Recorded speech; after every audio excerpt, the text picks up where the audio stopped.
Good morning, everybody. Morning. What a beautiful way to pass a storm, spend this time together.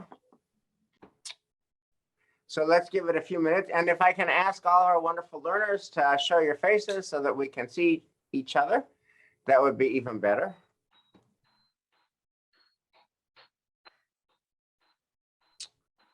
So good morning. Let's begin by thanking God for the gift of learning Torah together, and then we'll just jump into it. Baruch atah Adonai Eloheinu melech haolam, asher bachar banu mikol ha'amim, v'natan lanu et torato. Baruch atah Adonai noten haTorah. So good morning, guys. So what we're going to be doing this morning is the last piece of the Netanyahu's, both to understand it on its own, and it's very, very challenging. I personally struggled very mightily with it, and I still don't entirely understand it, and what light that sheds on the book as a whole. But before we did that, I wanted to put the hard ending of the Netanyahu's. And just to refresh, if you haven't read it, the way that the book ends is that a fallen national hero of the Jewish people and the Jewish state, Yoni Netanyahu, of course, who died in the raid in Entebbe, is presented here as a horny teenager who has sex with the teenage babysitter of the house that they're staying with, and then ends up running out of the house naked in upstate New York in January on a wintry, snowy, cold night. And Bibi Netanyahu, the future prime minister of Israel, is running after him. So the book ends with a national hero of the Jewish people presented as a teenage, as a teenager having sex with a teenager, running away naked with his brother.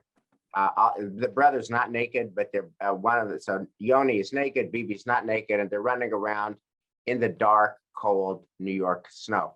And at the very end, Ruben Bloom, the narrator, is so mortified by the Netanyahus that when the policeman drops him off, he says they must be Turks. They're not even Jewish, right? So it's such a gross, horrible, terrible ending to me. We did a TE Reads on this last week, and there was a voice among the people who joined that conversation last Thursday night that the end was so horrible and so gratuitous and so unnecessary. Why do you need to portray Yoni Netanyahu as a teenager having sex with a teenager? Like, yuck, why do that? And that it somehow, that end vitiates the worthiness of the book for this reader. All the worthy questions that Joshua Cohn asks about Jewish history and Jewish destiny and Zionism and America and Israel, all that stuff, all that for this reader got superseded by this horrible end. And so I wanted to put the context, put this issue of a dark ending in a broader context. And I wanted to start by sharing with you something that is not only unsavory about our cherished patriarch and matriarchs, but is so unsavory and so disgusting and so gross that we literally never talk about it. Never talk about it. It's hidden in plain sight and we never talk about it. And I just want to shine the light on that. As a matter of fact, when I kind of realized it again this year, and I realized it, and then I suppress it and repress it and deny it. And this year, I studied again, and I encountered it, and I called my father-in-law, and I said, Dad, he's 93. He's been a rabbi all his life. He was ordained in his early 20s. He's been a rabbi for 70 years. And he lives for this stuff. He knows so much stuff. I called him, I said, Dad, did you know X, Y, and Z? And he said, no, that's not true. I said, no, Dad, it's there. He said, maybe there's a midrash, but no, it's not true. I said, Dad, it's there. So I said, okay, so here's what it is. So I want to get at the Bibi and Yoni story at the end of this book by talking about darkness in general in our sacred text. So this is the issue of, as you know, one story is more familiar than the other story. But there are two stories where Abraham passes off Sarah as his sister.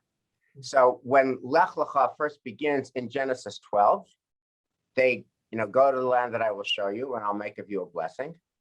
And Abraham and Sarah and their camp go to what turns out to be Canaan. And they run into not blessing, but famine and food insecurity. And so they have to go to Egypt to get food, which will be, a premonition of what happens at the time of Jacob and Joseph and etc. And they go to Egypt, and Abraham says to Sarah, hey, you're beautiful. If they think we're married, they'll kill me and take you. So tell them you're my sister. And in that episode, Abraham is subject to the critique that he is pimping out his wife because she is taken to the harem. Pharaoh is somehow afflicted with impotence, with nightmares, with whatever it is that he's afflicted with. And he gets this dream that she's actually married to Abraham, and he frees her and also gives Abraham a lot of wealth and money, assets, camels, etc. That's the episode that we know better. Okay. But then there's a second episode where he does the exact same thing.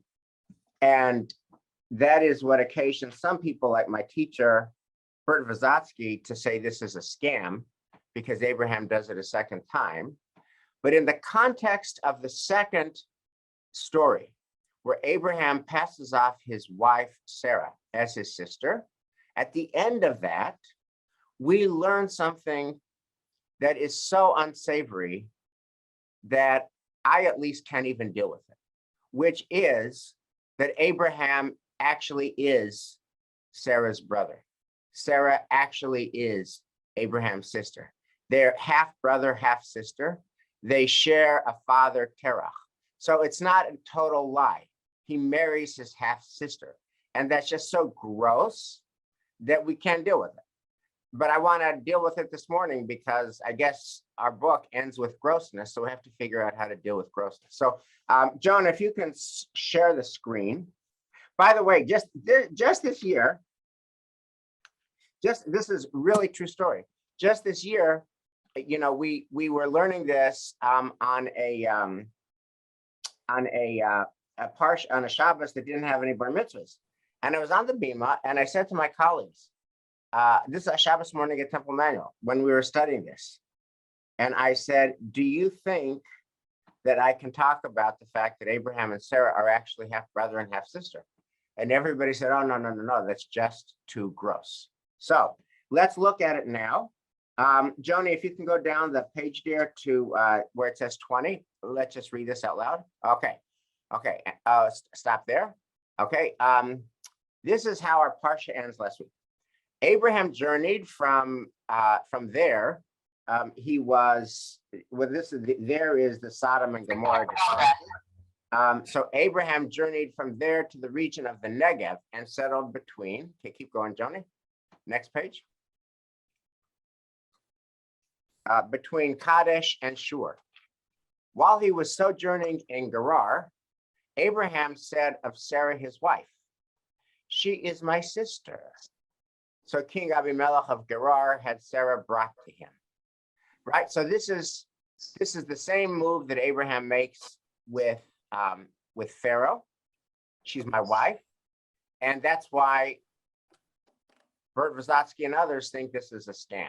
Okay. So King Abimelech of Gerar had Sarah brought to him. But God came to Abimelech in a dream by night and said to him, you are to die because of the woman that you have taken, for she is a married woman. Now Abimelech had not approached her. He said, O Lord, will you slay people even though innocent? He himself said to me, she is my sister. And she also said, he is my brother. When I did this, my heart was blameless and my hands were clean. And God said to him in the dream, I knew that you did this with a blameless heart, and so I kept you from sinning against me. That was why I did not let you touch her. Right? So he's also afflicted with impotence. Verse 7, therefore restore the man's wife Since he is a prophet, he will intercede for you to save your life. If you fail to restore, keep going, to restore her, know that you shall die, and you and all that are yours. Early next morning, Jonah, if you can lower a little more, thank you. Early next morning, Avimelech called his servants and told them all that had happened, and the men were greatly frightened. Then Avimelech summoned Abraham and said to him, what have you done to us? What wrong have I done that you should bring so great a guilt upon me and my kingdom? You have done to me things that ought not to be done. Time out. Just note that, like the story in Genesis 12 with Pharaoh, Pharaoh and Avimelech, these Gentile kings, are far more moral and ethical than Abraham, right? Pharaoh says, what are you doing this? Why are you passing her off as your sister? I wouldn't take her if she was your wife. What are you doing this to me? And then Avimelech, the same thing, right? Both Avimelech and Pharaoh are on the moral high ground, okay? So our hero and the ancestor of the Jewish people begins on a rough moral low ground. Okay, verse 10. What then Avimelech demanded of Abraham was your purpose in doing this thing. Now, don't miss this. Verse 11. I thought, said Abraham, surely there is no fear of God in this place, and they will kill me because of my wife. Verse 12. And besides, she is in truth my sister, my father's daughter, though not my mother's, and she became my wife. So when God made me wander from my father's house, I said to her, let this be the kindness shall do me. Whatever place we come to, say of me, he is my brother. Okay. So if you can, Johnny, if you can get back to the full screen. So that is, so in other words, so there's these two stories.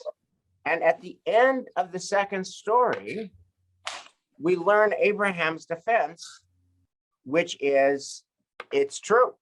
She is my half sister. We have the same father, Terach. So, and that is very hard to know what to do with that. Like you read the commentators and they don't go near it. They don't go near it. What are you going to do with the fact that Abraham and Sarah, our patriarch and matriarch, are half brother and half sister? It's just too freaking gross. So the Rashi, Ramban, all the greats don't touch it. What you'll get at most you get is what they note in Eitz Chaim, which is, geez Louise, that was then. Different societies have different standards and different definitions of incest, etc. But Abraham really is kind of mounting a technical defense here, which is, it's kind of true. She is my wife, that's true, but she's also my sister, that's also true. That's his weird defense. So now, in order to defend himself against, unethical practices, his defense is kind of incest. So I want to just pause. So that, by the way, is so unpleasant that my 93-year-old father just could not accept it. And when I was just studying this with him last week, he said, that's not true. It can't be. It can't be. It's not true. It can't be. And I said, Dad, look, it's 2012. Look at Genesis 2012. It's in there. It's Meforash Batex. It's explicit. It's in black and white. Blah. So here's my question. And again, we're trying to figure out the end of the Netanyahus and how Yoni Netanyahu is rendered as a horny teenager, and Bibi his accomplice. But before we get to that, what do you make of this? And what do you do with this? How many of you knew before this class that Abraham and Sarah were half brother and half sister? Did anyone know this? For how many of you is this kind of like a first? That in the Torah, Abraham and Sarah are half brother and half sister, right? That's because nobody ever talks about it, because it's just too gross to mention. So now because we have the luxury of this class, I'd love your thoughts. Like, what do you do with that? What do you do with Genesis 2012? What do you do with the fact that Abraham's defense is, I'm not unethical because I'm actually incestuous? What do you do with that? Anyone? And David Koppelman, you never let me down, so I'm going to need to hear your voice. But tomorrow night, I'll take you first. And you have to unmute, please. The only thing I can think of is Hold on, David. Tamar's trying to talk, but Tamar, you've got to unmute, please. You're not unmuted. Now you're unmuted. Okay. All right. Listen, I'm not shocked because it was sort of the zeitgeist of the times. The Ptolemies married their brothers and sisters. You know, there were all kinds of brother and sister matchups. When there aren't a lot of people in the world, who are you going to turn to? Do you know what I'm saying? I mean, the world has to be propagated. And I mean, who did Seth and Enos and all those guys marry? They had to have been related in some way. There just aren't enough people out there. So I guess I'm not shocked. I'm not shocked. I thought you were actually going to go down the Hagar trail about the woman wronged. You know what I mean? And No, even that when we can do it. That's just, you know, social classism and economic injustice. We have vocabulary for that. Treating people different because they're a different color. Treating people different because they're a different economic status. We have vocabulary and categories for that. But like our father married his sister, like I our don't know. patriarch married his matriarch, who's actually his sister. And We don't Amnon have raped language his for that. sister Tamar. And how did, you know, I mean, it seems to be an ongoing, you know, an ongoing thing. There's, I guess, not a lot of women around. And Yeah. not a lot of, Okay, so that's one move. And Tamar, by the way, I don't know that there's a better move than what you just said, which is that was then, this is now. You know, society was different. Our standards are different. We wouldn't do that today. So I don't have anything better than that. I guess here's my question to you, Tamar. Is your answer, which I don't have anything better than your answer, is your answer satisfying to you? yes, I mean, why? I mean, here's a man who was willing to sacrifice his son. Here's a man who kicked out his first son, you know, and got rid of the woman who bore it. I don't expect him to be anything more than I don't hold him to that standard of moral, of what we perceive of as moral rightness, for doing the things that probably were done in that day and age. Okay. Okay. Thank you. Thank you. David Kopelman. Well, the only thing I can think of is that maybe the old expression that even our greatest heroes have feet of clay. Right. We're all mortals. We're not perfect. And he's just holding up the imperfections to the light. So maybe that's the message, that no matter how heroic or no matter what we accomplish, we're all human. We all have our foibles. We make mistakes, and we do things that are not correct. Okay, so let me ask you this. Let me ask you this question, David. You know, so Tamar's answer is one well-trod answer. That was then, this is now. Your answer, David, is another, you know, very well established and legitimate, worthy answer, which is our heroes have feet of clay. Here's my question for you, David Kopelman. If I said to you, what is King David's big feet of clay? What would you say? Well, the biggest one that comes to mind is he sends his top general into battle, knowing that he's likely to be killed, with the motive of seducing his wife, Bathsheba. Right, everybody knows that, right? Everybody knows King David's feet of clay, that while Uriah is fighting David's war, David sleeps with Uriah's wife, gets her pregnant, you know, contrives to conceal the paternity. When that doesn't work, has Uriah killed. Everybody knows that. Here's my question to you guys, okay? You're not 13 years old. You're not like Elias Rosenberg's son David, who's 13 and just bar mitzvah. You guys have been in shul life and in Jewish life and encountering these texts for many years. Here's my question. Why is it that virtually everybody did not know that Abraham married his half-sister, that Sarah married her half-brother until this morning, right? There's something like about David's feet of clay. Again, we have vocabulary for it: lust, desire, reaching for the forbidden fruit, you know, losing his moral compass. That we have vocabulary for.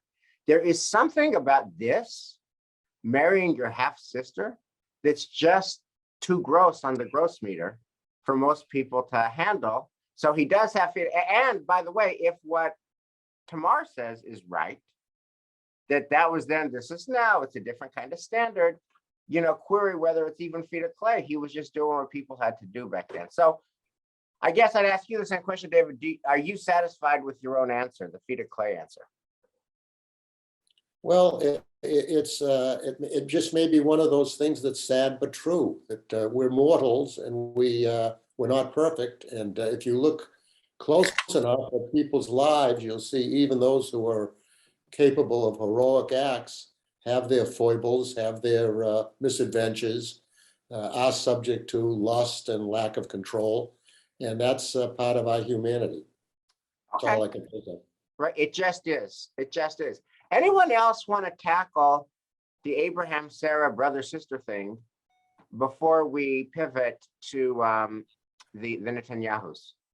Anyone else have any ideas about this conundrum? Anyone? And if I miss, tomorrow I'll take you again if your hand is up. But again, please unmute. Recording in progress. Okay. Yeah, got it. The thing is, so much of the Torah happened without eyewitnesses around, right? So a couple of weeks ago, we read about the first fratricide, and well, that's a pretty gross crime, and a dysfunctional family as a result. So isn't this just part of showing us what else is dysfunctional? What else might not work particularly? I mean, Sarah married her half brother, but she wasn't blessed with children. So maybe there's a story there. Maybe there's a moral there. I think it's in that same vein. Why start off this enormous saga by telling us of a fratricide and a murder? And now why add this? Because either we should know these things exist and try and sort of write them if we can, or that's what humanity is, and get used to it, because it could happen again. Okay, so let me go with some of the themes from the first part of this conversation in dealing with dark literature, which is, it just is. People are complex. We bring our lusts and our inability to control ourselves to the table, etc. I want to ask people to focus on that, on the last scene in the book with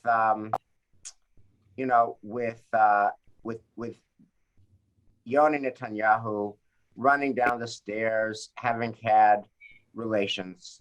I don't need to read it to you in terms of all the descriptions, but he apparently had just had sex with Judy, the teenage daughter, teenage sex. He runs down, he's caught.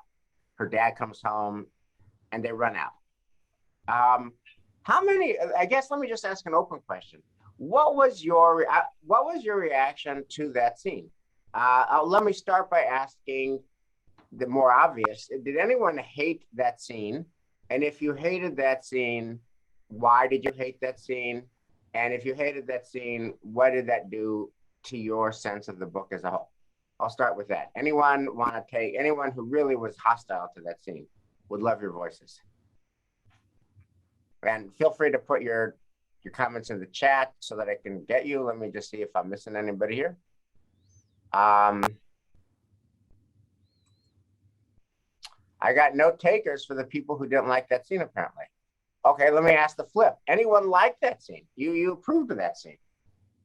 Anyone want to talk about, if you liked it, why you liked it, and why you're not disturbed by dead, fallen Yoni Netanyahu being portrayed in this way? Anyone want to offer me some ideas here?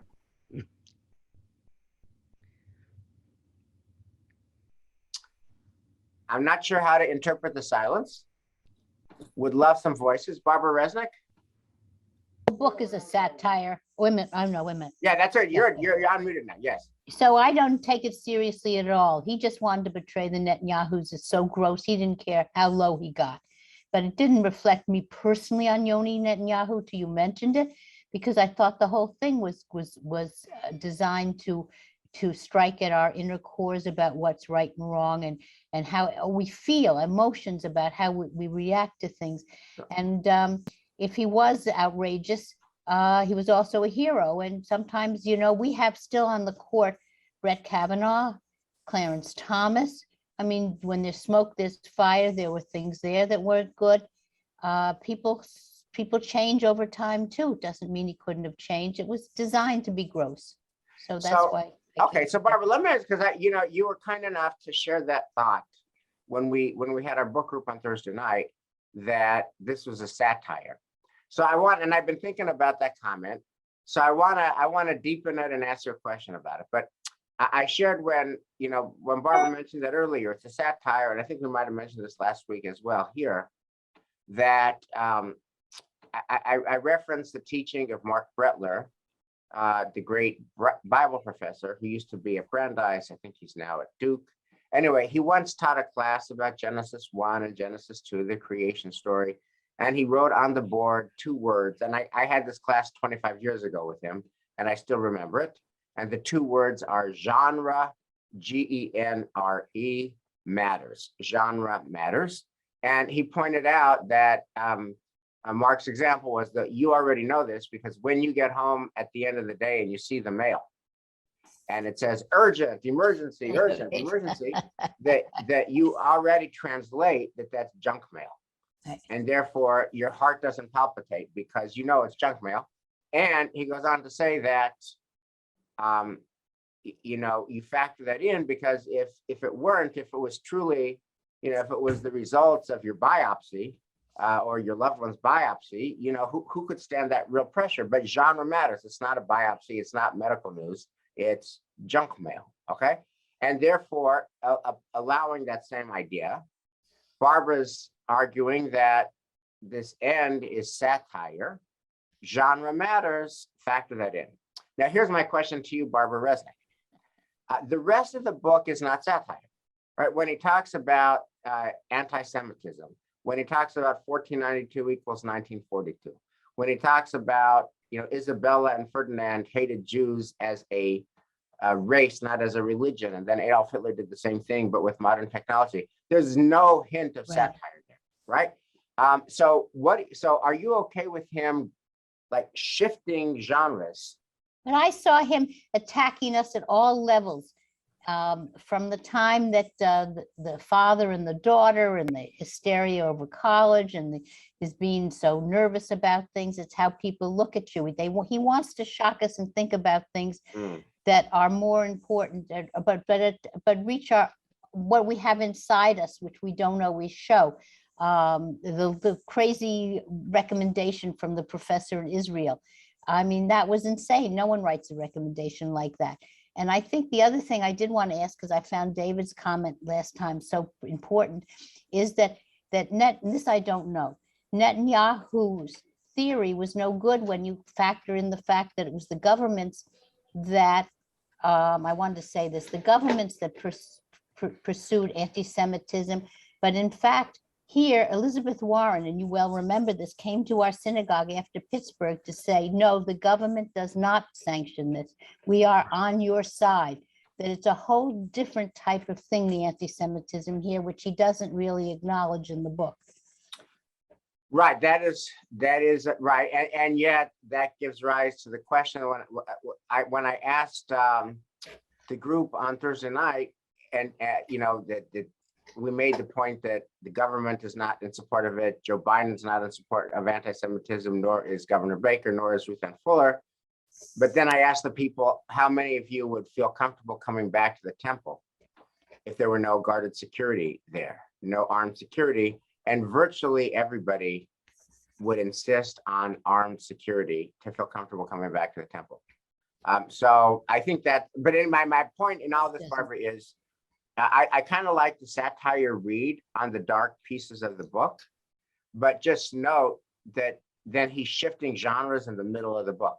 Like when he talks about the Holocaust, no satire. When he talks about the Inquisition, no satire. When he talks about Israel and Jewish destiny, no satire. And then when he talks about the personal family things of the Blooms, Thanksgiving dinner, satire. The crushing of her nose by her grandfather, satire. The Netanyahu's house as house guest, satire. So maybe, but I don't have anything better than that. Wes, can I ask you one question? Please. You would know, I don't know. Did the father who was the scholar, did he recognize the difference between government and non-governmental anti-Semitism? Because that's not clear from the book, I don't think. Right. I don't know. I have not read his tome. I don't know the answer to that, Barbara. I don't know the answer to that.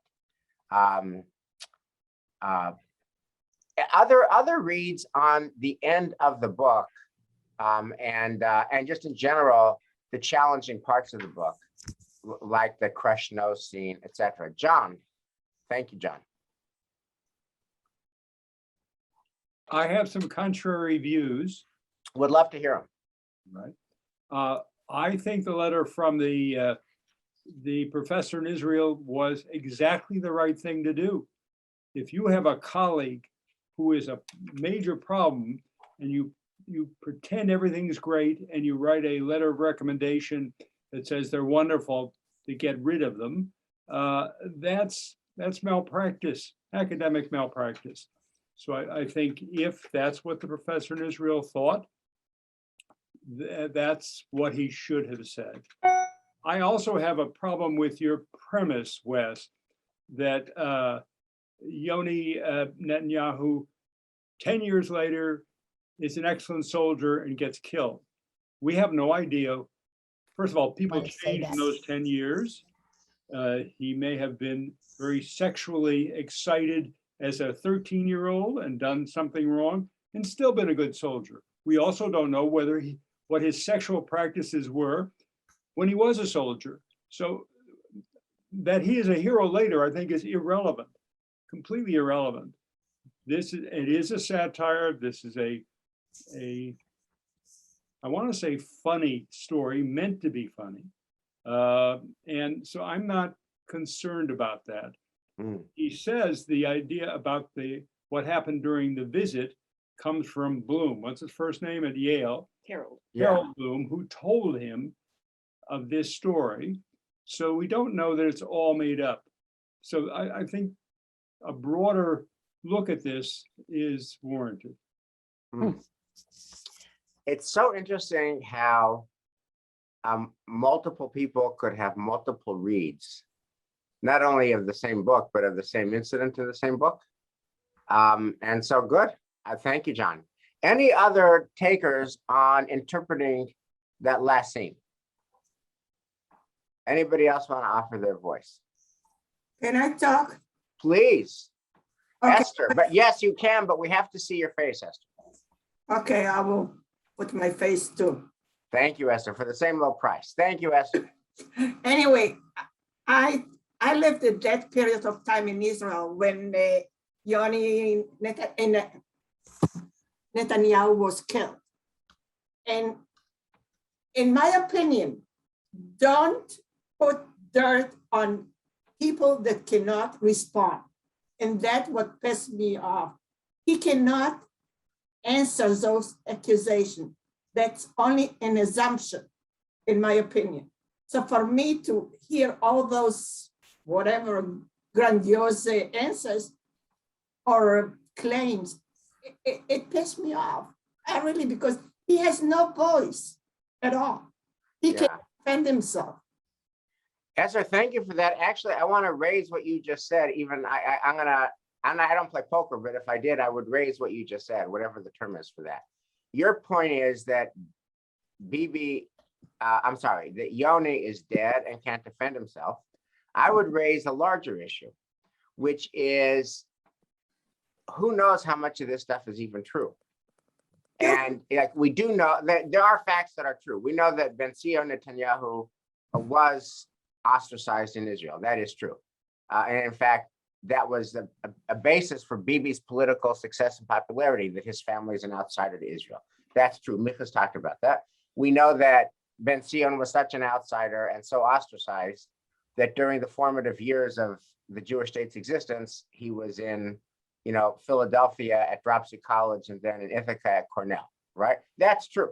We know that he wrote this book that he spent 20 years on the Iberian Inquisition, and we know his basic position, which is the Goyim hate the Jews, the Goyim will always hate the Jews, and I have to do a substitute which Goyim you're talking about that hate the Jews. 1492, it was the Spanish and Portuguese, and then the 20th century, it was Nazi Germany. That's all true. But what we don't know is true is all the personal sections, when the Netanyahu's visit, were they, were the kids really there? Was the wife really there? And did they really behave so miserably? And then particularly at the end, did Yoni Netanyahu actually have sex with, right? All of that stuff is Joshua Cohn says in his afterword that don't confuse, I did talk to Harold Bloom, and Harold Bloom told me about the kernel of the idea, but don't confuse Reuben Bloom with Harold Bloom. They have nothing in common other than Harold Bloom gave me the idea for this fiction. So the entire story about the kids coming and then Yoni Netanyahu having sex with Judith, et cetera, et cetera, et cetera. Not only can he not defend himself, but the whole thing may be made up, in which case, are you just sliming the dead? Not just maligning the dead, but sliming the dead with made up stuff. So I think, John, I hear your point, but I was concerned at both levels that he can't defend himself, and is it true, even more fundamentally. Any other last points about the end of the book? And then I want to zoom out, and this is our last class on the book. I want to talk about the takeaways from the book. Any last points about the end of the book that anybody wants to share? Harriet Mazansky, so good to see you. Thank you, you too.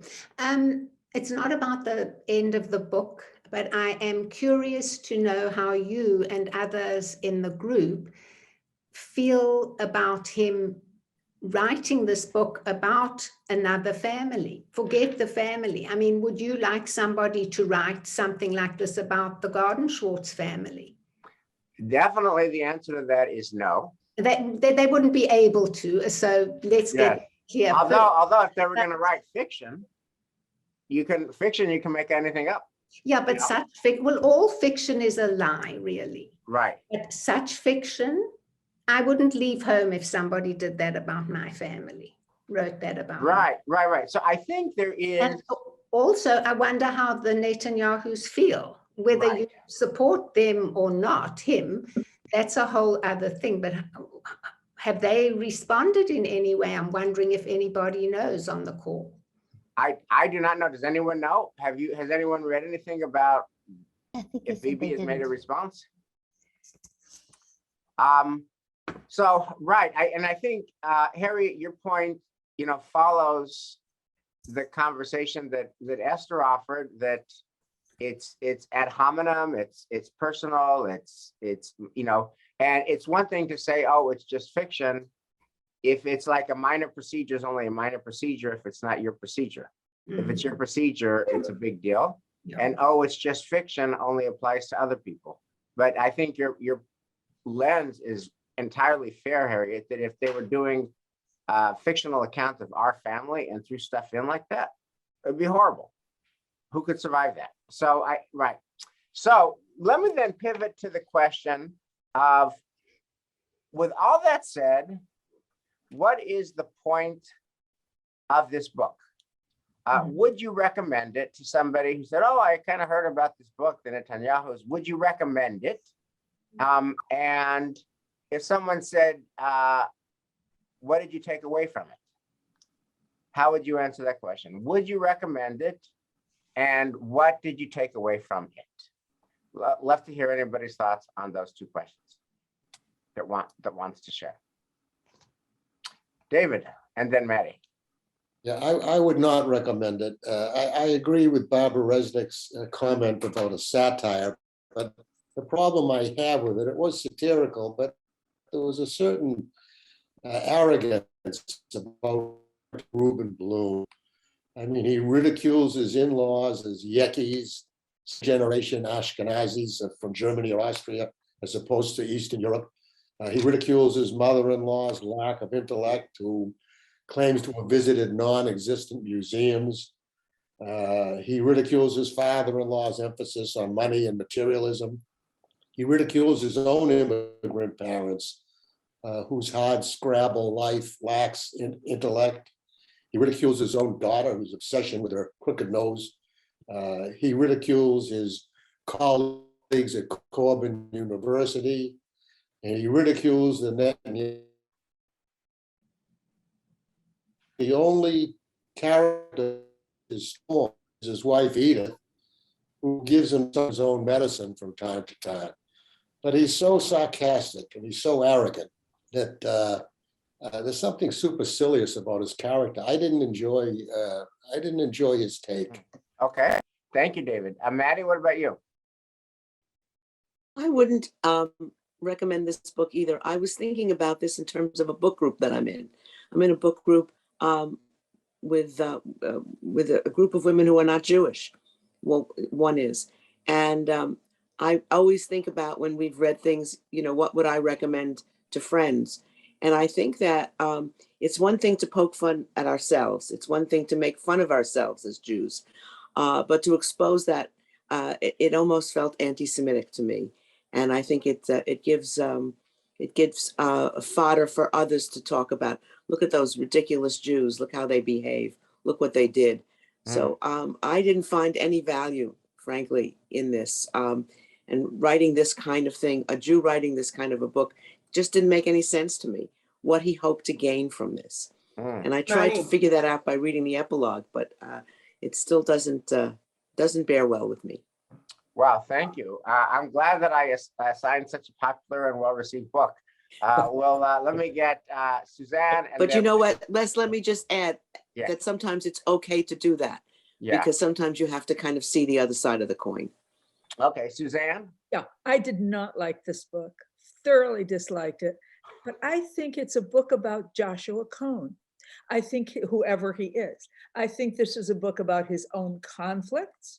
This is a book about his own lack of ease with the Jewish situation. I hate to use the trite expression, but there's almost like this Jewish self-hatred here in the way that he writes. I would not recommend the book, and I feel that it was sad that it was written. Wow. Okay, Dixie.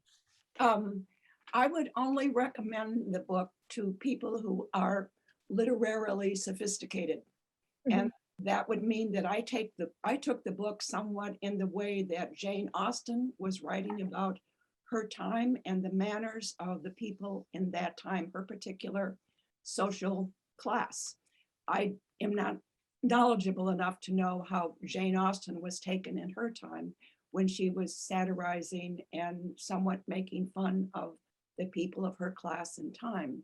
And I took this book as a particularly strong, vivid, intense depiction of class, morals at a particular time. But because it poses as a work of fiction, and I believe it is a work of fiction, it makes it very difficult to disentangle the real from his fictionalized promotion of the unreal. Thank you, Dixie. Barbara Resnick. I enjoyed the book. I agree with everyone. I would not recommend it to everybody. I'm very careful about that. I did send it to one couple that I knew I think will not take it seriously. I also see that Benjamin Netanyahu came to our Congress in defiance of Obama and gave a speech to Congress. It was very, very controversial. And I think in a way, this is what he's explaining, why he had the guts to do what he's done in Israel and be who he is in Israel, because he was under the influence of his father. And so I think it was an explanation of that. It also makes everybody see some of the things that we harbor inside of us and worry about very clearly. And so I think it was, you know, I don't think I don't worry about any of this actually. I'm very a tougher, light skin, whatever you want to say. But so I did take it at what I thought was its value as being just a takeoff on people. Thank you, Barbara. John. I would recommend this book to most people if they know it's a satire, it's fiction. I thought that the depiction of the Netanyahus, especially the father, which has some historical reality, if you read about him, has some, to me, some meaning about why his son as prime minister, if he believed his father that everyone will always hate the Jews, there's never been a time, not only 1492 and 1942, but all time between and all time going forward, this may have led him not to negotiate with the Palestinians, to only be hardline because they're always going to hate us. That made some historical sense to me. It may not be true, but it made some historical sense to me. I also thought it was very funny. And if you got to be able to laugh at yourself. Part of it talks about how Reuben Bloom was uncomfortable as a Jew in the 60s going to a WASPy college. Obviously, from what people said here today, we're still uncomfortable about how people look at us. So there is, I liked it. John, thank you. Well, I'll just end this by saying this conversation is perfect and accords with my take on the whole book, which is, and I'll tell you now why I picked it. The book, to me, the takeaway is the book contains multitudes. It's not one book, it's a book that contains multitudes. There are parts of this book that I absolutely loved and adored. I think, and we've talked about this, that no book does a better job of teeing up the big issues facing the Jewish people today than this book, such as what is the nature of the American experiment for the Jewish people? And I have to tell you, the fact that at Temple Emmanuel in Newton today, your shul in 02458, 02459, that people will not go to the building unless there are 2, 3, or 4 armed guards, raises real questions. I mean, it is true that Governor Baker doesn't hate the Jews. And it's true that Ruth Ann Fuller does not hate the Jews. And it's true that both President Obama and President Trump and President Biden do not hate the Jews. That's all true. But the fact is that a small minority of our congregants are comfortable coming into the building unless there's armed guards. So I think the entire conversation around, you know, who's right, his Hebrew school teachers or his morning elementary school teachers, I just think that is a live conversation. I think it's a live conversation. The question about, you know, does 1492 equal 1942? And if so, what does that mean for fill in the blank, like the Iranian nuclear deal? That is obviously a live conversation. As Barbara mentioned, that explains why Bibi did what he did coming to Congress. And that explains why, to this day, why there's a lot of resistance in Israel to President Biden trying to renew the Iranian nuclear deal. Like that whole conversation is about 1492, 1942, that whole question. Will the Goyim always hate us? And so I thought, so on the one hand, I thought it teed up really interesting questions. I thought it also teed up the interesting issue of generational differences, you know, what your grandkids think about issues, what you think about issues, et cetera, whether it's capitalism, millionaires and billionaires, or Israel and the Palestinians, or Ben and Jerry's. There's no end of issues that our generations have different opinions on. That's on the one. On the other hand, I hated and was very disturbed by a lot of the personal scenes, and in particularly stuff that slimed the Netanyahu family. Because yes, it's a satire, but you can't unring the bell. And you know, and the author has unkind things to say about the family as human beings, and that made me uncomfortable. Yes, it's a satire, but I would not, I mean, to Harriet Mazansky's point, would I want Shira and me and our 3 kids depicted this way? Most definitely not. And the golden rule, if I don't want to be depicted that way, why am I reading a book about another family that's depicted that way? So in the end, the book to me contains multitudes. And I got multitudes of responses from you. So thank you for putting up with the book. I want to ask you, so I want to talk about going forward. So first of all, I am going to be in Israel for the next 2 weeks. My father-in-law, who's 93, is having some medical challenges and some medical treatments. So Shira and I are going on November 1 to be with him. But Eliza Berger is going to be teaching our class for the next 2 weeks. When I get back, which will be on Tuesday, I'm back on Tuesday, November 16th. You have a choice. And I wanted to ask the class, and we'll go with the majority opinion. There is another book that I have not yet read, but I've heard a lot about, and it's actually gotten really good reviews, by Dara Horn, called People Love Dead Jews. And it got a lot of very good reviews. It's not fiction, it's a series of essays. And she addresses the fact that, you go to any of these European cities, and what you get is not a living history of the Jewish people, but a museum of the Jews who used to live here. This is, I mean, if you've ever traveled and you do the Jewish tour, inevitably, this is the town square where the Jews were massacred. This is the town square where the Jews were ghettoized. This is the town square where the Jews were sent off to the concentration camps. Every European city has that. And she kind of talks about what that means, and then she brings it to America with Pittsburgh and San Diego and New York, etc. Again, I have not read the book, but I've read reviews of the book.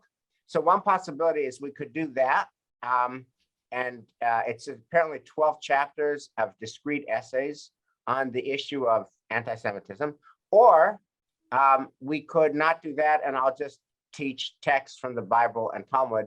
I'm happy to do that as well. So I would love, Maddie, your hand is up. Yes. I'm actually reading the book now, and I was thinking about that book for a discussion for us, because we're being asked to speak more about anti-Semitism among ourselves and in our congregation, and I think this is a great piece to use.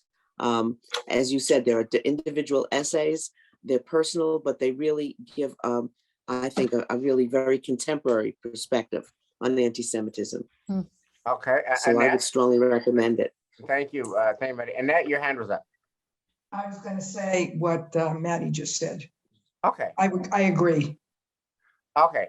Let me just see by a show of hands, how many of you would be amenable to at least trying this book for a few weeks and seeing what you think about it? So it looks like a comfortable majority of the class is. So you've got 2 weeks to get the book, download the book, buy the book, and start reading. So just read the first few essays, and we'll take them a chapter at a time and see how it goes and how you like it. The next 2 weeks, November 2nd, November 9th, you'll have Eliza. I'm in Israel. And then on November 16th, we'll pick up with Dara Horn, People Love Dead Jews. Guys, thank you so much for the class. And thank you, especially those who did not like the book, for putting up with the book. Appreciate your good cheer. And I look forward to our next class on the 16th. Have Thank a you so good much. trip. Thank you. Thank you. Bye. Safe trip. Thank you. Stay safe. Travels. Stay safe.